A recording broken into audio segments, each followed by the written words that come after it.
نہیں جلا رہی ہے، یہ بھی نہیں پتا کہ نہیں جلا رہی ہے، تو اس میں بھی کیا کہیں گے؟ لا ادری. اس لیے اس گروہ کو کیا کہہ دیا جاتا ہے؟ لا ادریہ. پیارے بچوں، ایسے پیکرے غلط جن کو عربی زبان میں سوفسطائیہ کہا جاتا ہے، ایسے غلطی کرنے والے ایسے خطا کار گروہ کو سوفسطائیہ کہا جاتا ہے. سوفسطائیہ کے کتنے گروہ ہیں؟ انادیہ، اندیہ اور لا ادریہ.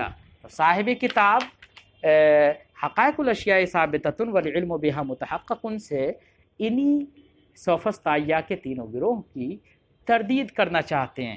اسی لیے مصنف فرماتے ہیں کہ اشیاء کی حقیقت ثابت ہیں اور ان حقیقتوں کا علم بھی متحقق ہے.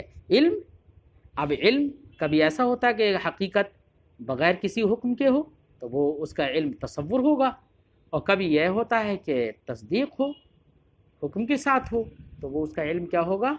تصدیق ہوگا. تو اشیاء کی حقیقتوں کا علم من تصوراتها، یعنی ان کے تصورات کا علم اور ان کے تصدیقات کا علم، و باحوالها، اور ان حقائق کے احوال کا علم، متحقق، کیا ہے؟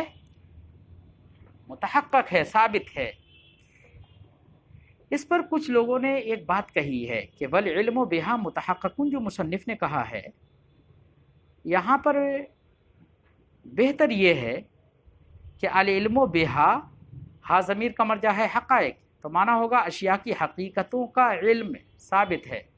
تو کیا دنیا میں جتنی حقیقتیں ہیں کیا سب کا علم آپ کو ہے؟ نہیں ہے نا، نہیں ہے، اور کوئی جان بھی نہیں سکتا. انسان کے بس کی بات میں تو نہیں ہے کہ وہ ساری چیزوں کا علم اسے حاصل ہو جائے. اس لیے انہوں نے کہا کہ یہاں پر ایک مضاف محذوف ہے، اصل عبارت ہوگی والعلم بثبوتها، یعنی حقیقتوں کا علم تو نہیں ہے لیکن وہ ثابت ہے. نفس جو بھی حقیقت ہوگی نفس الامر میں ثابت ہوگی، اس کے ثبوت کا ہمیں علم ہے. اس لیے کچھ لوگوں نے مضاف کو محذوف مان لیا، تو انہوں نے کہا قیلا، کہا گیا ہے المراد العلم بثبوتها، یعنی مضاف کو محذوف مان کر کہا گیا ہے کہ مراد جو ہے وہ العلم بثبوتها ہے. کیوں؟ یہ کیوں مراد ہے؟ للقطع بانه لا علم بجميع الحقائق، کیونکہ یہ بات یقینی ہے کہ تمام حقائق کا علم نہیں ہے. صاحب شرح فرماتے ہیں کہ یہ کہنا صحیح نہیں ہے، اور یہ جو وجہ پیش کی ہے کہ کیونکہ سارے حقائق کا علم نہیں ہے، یہ وجہ پیش کرنا بھی صحیح نہیں ہے. ہم اس کی گفتگو انشاءاللہ بعد میں کرتے ہیں، نماز کا ٹائم ہوتا ہے. السلام علیکم ورحمۃ اللہ تعالی وبرکاتہ.